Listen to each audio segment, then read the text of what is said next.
Divorce isn't such a tragedy. A tragedy is staying in an unhappy marriage, teaching your children the wrong things about love. Nobody ever died of a divorce. Jennifer Weiner. It's kind of strange, looking back how Kimye was once so many people's relationship goals. They were the goal. And now they are headed for divorce or divorced. I don't know the logistics of the law part of it. All I know is that it hasn't been a clean one for either party. It's just been ugly down the middle. I don't care what anybody says. Kanye trolling Pete Davidson for like a month and a half was a bit excessive. And Kim even dating Pete so publicly is, kind of excessive in itself, in my opinion. Both parties, in my eyes, have done dirt to the other. Welcome to the channel where we learn from everybody and everything that we see or hear, and welcome back to a class lecture. Like the video and subscribe if you are new. And remember to push that post notification button if you want to see more content like this. Marriage is a toughie, You're basically entrusting your life, your image, your children's life and image to another person that you're supposed to trust 100%. Well, at least 95. And I do believe I'm right in saying this, but the Kimye split was one of the nastiest splits in entertainment history to date.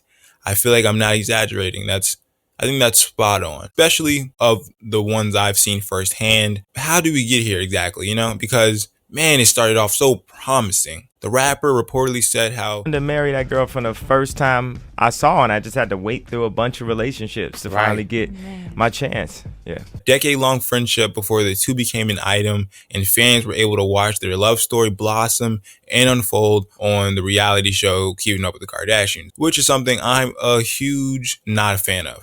I hated that entirely. I don't care how strong and how secure anybody's marriage is. It being documented on TV like that would damage anybody, any relationship. The whole reality show was something I never could understand. I just always seen the downsides of it, but I guess the negatives of having your life on TV for the whole world doesn't outweigh the positives for the Kardashians. How much did Hulu pay the Kardashians for this new contract? Oh, 100 mil? 100 mil? All right, I might understand a little bit more.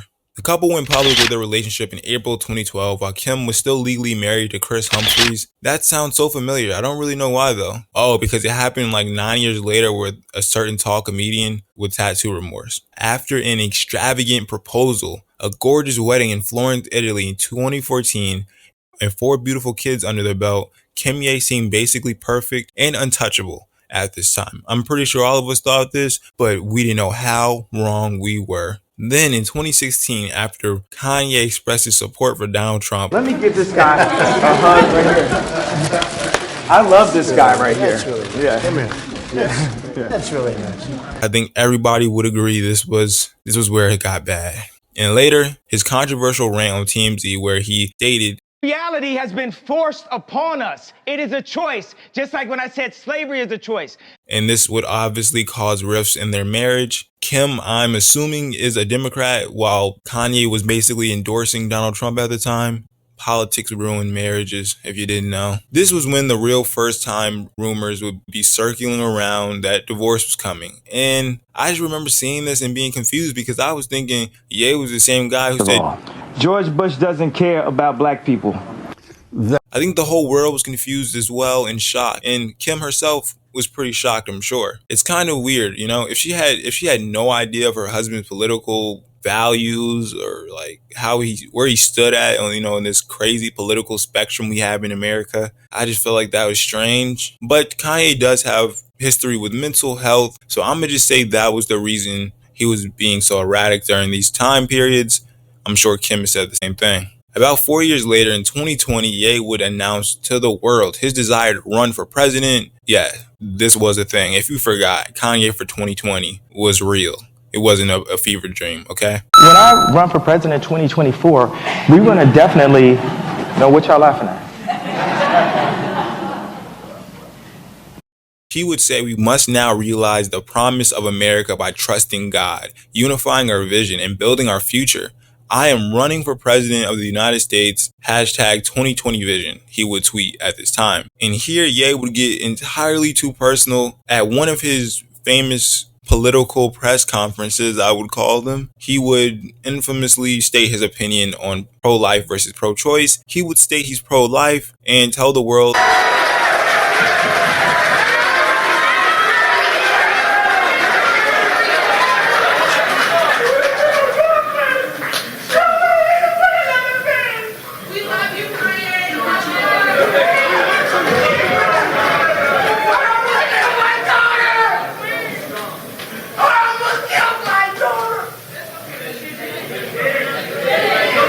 that again left the world speechless.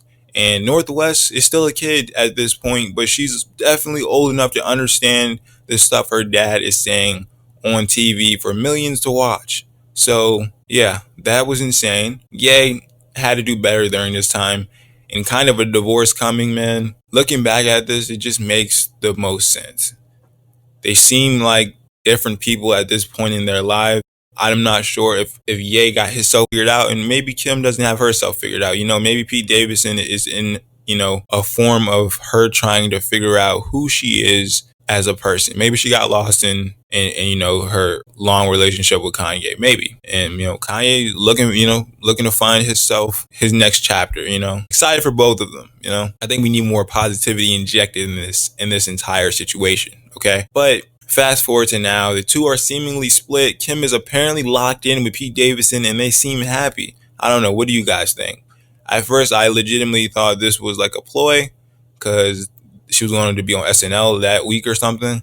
I couldn't believe that Pete Davidson, she's like 20 years older than him, bro. But, whatever. Once you date Ariana Grande, you can have any girl in the world, I guess. Like I said earlier, these seemed a little fast for my liking, but if Kim mentally checked out of the relationship a long time ago, I guess it's on time. As she would say, Ye was great at doing the big stuff, the marriage proposal and, the fashion shows and all the big spectacle stuff, the concerts. But Pete might give her the little things she's been missing, somebody to watch Netflix with. And Kanye had been linked to several women over the past year. So who knows? They all kind of look like Kim K clones. To me, I'm not sure. What do you guys think? So what did we learn today, folks? Marriage can get nasty and it's tough. So make sure you really know these people you have children with and decide to tie the knot with. Now it's the end of this lecture, so make sure if you liked the video and if you didn't subscribe already, subscribe if you want to see more content like this, and I'll see you in the next one. Of all, George Bush doesn't care about black people.